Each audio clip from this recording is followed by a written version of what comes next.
नमस्कार मंडळी. मी प्रतीक सूर्यवंशी, महसूल सहाय्यक, रावेर तहसील कार्यालय, जिल्हा. नवीन जी.आर आणि एका नवीन अपडेटसह मी तुमच्यासमोर उपस्थित आहे. मित्रांनो, हा जी.आर बीड जिल्ह्यातील 25 ग्रामपंचायतीच्या संदर्भात आहे. हा जी.आर बीड जिल्ह्यातील त्या 25 ग्रामपंचायती ज्यामध्ये स्वतःचं ग्रामपंचायत कार्यालय नाही अशा ग्रामपंचायतींना स्वतःचं ग्रामपंचायत कार्यालय इमारत बांधण्यासाठी महाराष्ट्र शासनाने काही निधी उपलब्ध करून दिलेला आहे, त्या संदर्भात हा जी.आर आहे. या जी.आरबद्दल आपण माहिती पाहूया. तर मित्रांनो आणि शेतकरी बांधवांनो, महाराष्ट्र शासनाने माननीय बाळासाहेब ठाकरे स्मृती मातोश्री ग्रामपंचायत बांधणी योजना आणली होती. या योजनेअंतर्गत राज्यातील ज्या ज्या गावामध्ये ग्रामपंचायत कार्यालय नाही त्या ग्रामपंचायत कार्यालय बांधण्यासाठी महाराष्ट्र शासन निधी उपलब्ध करून देत असतं. ह्या योजनेचा असा उद्देश होता. आता ह्या जी.आरबद्दल आपण माहिती पाहू आणि बीड जिल्ह्यातील अशा कोणत्या त्या 25 ग्रामपंचायत कार्यालय आहेत आणि किती निधी उपलब्ध झालेला आहे त्याबद्दल ही माहिती पाहू. सर्वप्रथम आपण पाहू शकता ह्या जी.आरबद्दल. माननीय बाळासाहेब ठाकरे स्मृती मातोश्री ग्रामपंचायत बांधणी योजनेअंतर्गत बीड जिल्ह्यातील 25 ग्रामपंचायतींना इमारत बांधण्यासाठी मंजुरी प्रदान करण्यात आलेली आहे. आणि हा जी.आर महाराष्ट्र शासनाचा जो काही ग्रामविकास विभाग आहे त्या ग्रामविकास विभागांतर्गत आलेला जी.आर आणि जी.आरची तारीख ही पाहू शकता 30 सप्टेंबर 2025 अशी ही या जी.आरची तारीख आहे. आता आपण जी.आरबद्दल थोडीशी माहिती पाहूया. हा जी.आर सांगतो की राज्यातील ज्या ग्रामपंचायतींना स्वतःच्या कार्यालयासाठी स्वतंत्र इमारत नाही अशा ग्रामपंचायतींना स्वतंत्र कार्यालय बांधण्यासाठी ही योजना आणलेली होती आणि या योजनेअंतर्गत निधी महाराष्ट्र शासन उपलब्ध करून देत होतं. बीड जिल्ह्यातील 25 ग्रामपंचायतींना हा निधी वितरित करण्यात आलेला आहे असा हा शासन निर्णय झालेला आहे. आणि काही मार्गदर्शक तत्त्वे आणि काही सूचना दिलेल्या आहेत. ही इमारत बांधताना ग्रीन बिल्डिंग असली पाहिजे. ग्रीन बिल्डिंग म्हणजे पर्यावरणपूरक ही असं कार्यालय असलं पाहिजे, म्हणजेच नैसर्गिक प्रकाश योजना असली पाहिजे, पाण्याचा योग्य वापर, काटकसर वापर असं सांगितलेलं आहे यामध्ये.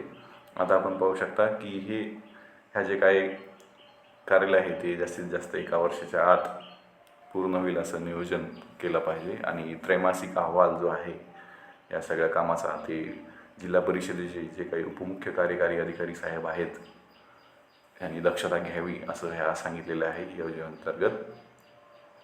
आणि मित्रांनो, हे जे काही ग्रामपंचायत आहे तो बांधण्यासाठी प्रथम ग्रामसभाचा ठराव घेणं गरजेचं आहे. ठराव घेऊन ग्रामपंचायत बांधण्यासाठी जागा उपलब्ध करून देणंही गरजेचं आहे.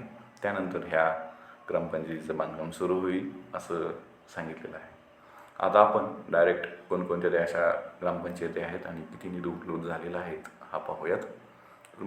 मित्रांनो आणि शेतकरी बांधवांनो, बीड जिल्ह्यामध्ये अनेक गावे आहेत. त्या गावांमध्ये हा निधी उपलब्ध करून दिलेला आहे. आपण पाहू शकता बीड जिल्ह्यातील जे काही पाटोदा तालुका आहे, पाटोदा तालुक्यातील बेनसूर जे गाव आहे त्या बेनसूरसाठी 20 लाख रुपये निधी उपलब्ध झाला आहे.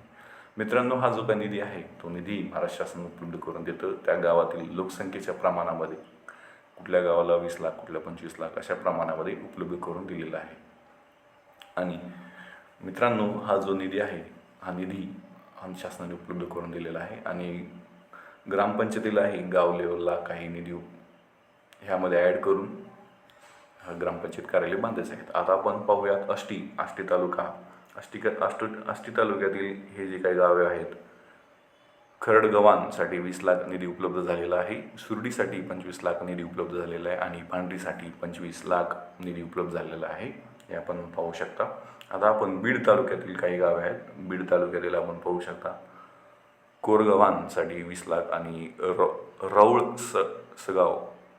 प्रोनाऊन्सिएशन चुकत असेल तर रौळसगावसाठी 20 लाख इतका निधी उपलब्ध झालेला आहे. आता आपण केज तालुक्यातील पाहूया काही गावं. केज तालुक्यातील आपण गावे पाहू शकता. केज तालुक्यातील उंदरी गावासाठी 25 लाख, डोकासाठी 20 लाख, पिंपळगावांसाठी 20 लाख, बावचीसाठी 20 लाख असे निधी उपलब्ध झालेला आहे. आता आपण अंबाजोगाईसाठी पाहूया. अंबाजोगाई तालुक्यातील काही गावे आहेत. अंबाजोगाईतील नीरपणासाठी 20 लाख आणि धानोरा बुद्रुकसाठी 25 लाख असा निधी उपलब्ध झालेला आहे आपण पाहू शकता. आता आपण परळी वैजनाथसाठी काही निधी उपलब्ध झालेला आहे आपण पाहू शकता. परळी वैजनाथ तालुक्यातील काही गावे आहेत. त्यामध्ये मरळवाडीसाठी 20 लाख, लाडझरीसाठी 25 लाख आणि रेवलीसाठी 25 लाख असा निधी उपलब्ध झालेला आहे आपण पाहू शकता. बीड जिल्ह्यातील माजलगावमध्ये काही गावे आहेत. त्या गावातील ग्रामपंचायत कार्यालय बांधण्यासाठी निधी उपलब्ध झाले आहेत आपण पाहू शकता. माजलगावमधील लहामेवाडीसाठी 20 लाख आणि कोथरूडसाठी 20 लाख, उंबरी बुद्रुकसाठी 25 लाख असा निधी उपलब्ध झालेला आहे. आपण पाहू शकता. आता धारूर तालुक्यातील तेलगाव बुद्रुक जे आहे त्यासाठी 25 लाख निधी उपलब्ध झालेला आहे. आपण पाहू शकता. वडवणी तालुका आहे, त्या वडवणी तालुक्यात पिंपळखेड हे गाव आहे, पिंपळखेडसाठी 25 लाख हा निधी उपलब्ध झालेला आहे. आपण पाहू शकता. आताच बीड जिल्ह्यातील काही आणखी तालुके आहेत, त्या तालुक्याबद्दल आपण माहिती पाहूया. आता बीड जिल्ह्यातील गेवराई तालुका आहे, त्या गेवराई तालुक्यातील ही जी काही गावं आहेत त्या गावांसाठी ग्रामपंचायत बांधण्यासाठी निधी उपलब्ध झाले. रुईसाठी 25 लाख, पोईतांडासाठी 25 लाख, सुलतानपूरसाठी 20 लाख, खांडवीसाठी 25 लाख आणि माटेगावसाठी 25 लाख अशा प्रकारे जे काही बीड जिल्ह्यातील 25 गावं आहेत, विविध 25 गावांसाठी एकूण 565 लाख म्हणजे जवळपास 5,65,00,000 इतका निधी महाराष्ट्र शासनाने या योजनेअंतर्गत उपलब्ध करून दिलेला आहे. ही माहिती मित्रांनो तुम्हाला कशी वाटली तुम्ही नक्कीच मला कमेंटमध्ये सांगा. मित्रांनो, मी महाराष्ट्र शासनाचा जी काही नवीन नवीन योजना आहेत आणि नवीन नवीन GR आहेत ती GR आणि योजना शेतकरी बांधवांसाठी आणि सर्वसामान्य जनतेसाठी घेऊन येत असतो. या योजना आणि सर्वसामान्य जनतेपर्यंत पोहोचल्या पाहिजेत असा ह्या व्हिडिओचा उद्देश आहे. तुम्हाला ही माहिती कशी वाटली तुम्ही मला कमेंटमध्ये नक्की सांगा. बीड जिल्ह्यातील जे काही ग्रामस्थ आहेत त्यांना हा व्हिडिओ नक्की शेअर करा. आणि मित्रांनो, तुम्हाला हा व्हिडिओ आवडत असेल तर तुम्ही हे चॅनल नक्कीच सबस्क्राईब करू शकतात. चॅनल सबस्क्राईब आणि बेल आयकॉन दाबल्याचा हा फायदा होईल की जेव्हा मी नवीन व्हिडिओ किंवा नवीन GRबद्दल व्हिडिओ अपलोड करेल तेव्हा तुम्हाला हा तुमच्या यूट्यूबच्या नोटिफिकेशनमध्ये येऊन जाईल. अशा प्रकारे एका नवीन व्हिडिओसह आता आपण नेक्स्ट टाईम नंतर मिळूयात. तोपर्यंत धन्यवाद आणि जय महाराष्ट्र मित्र.